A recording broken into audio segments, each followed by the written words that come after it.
বন্ধুরা এই যে দেখতে পাচ্ছেন এটা একটা পানির ট্যাঙ্ক। তো এই ট্যাঙ্কের নিচে অনেকে কিন্তু শুধুমাত্র ইট দিয়ে ঘিরে রাখে বা ইট দিয়ে গাঁথনি করে রাখে গোল করে। এগুলো কিন্তু করা যাবে না। এগুলো করলে আপনার ছাদটা কিন্তু ভীষণভাবে ড্যাম্প হয়ে যাবে। ছাদের চারিদিকে এই যে পানির ট্যাঙ্ক আছে, পানির ট্যাঙ্কের চারিদিকে কিন্তু ছাদটা ড্যাম্প হয়ে যাবে, শ্যাওলা ধরবে এবং ছাদটা একসময় মানে বসবাস অনুপযোগ্য হবে। তো আপনারা অবশ্যই এই ছাদের উপরে আপনারা একটা দেখতে পাচ্ছেন কংক্রিট দিয়ে একটা ঢালাই করে নেবেন। দেখতে পাচ্ছেন এই ঢালাইয়ের থিকনেসটা আমার 6 ইঞ্চি।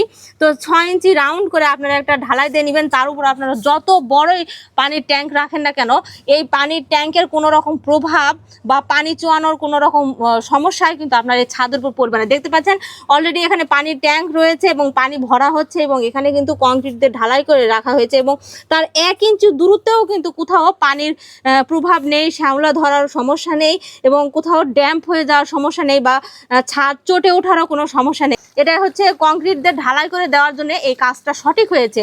অনেকে করেন কি শুধুমাত্র ইট দিয়ে গাঁথনি করে গোল করে গাঁথনি করে এই পানির ট্যাঙ্কটা রেখে দেন। আবার অনেকে করেন কি গাঁথনি করে তার উপরে কিন্তু একটা স্ল্যাব দিয়ে দেন, তার উপর আবার করেন কি এই যে পানির ট্যাঙ্কটা রেখে দেন।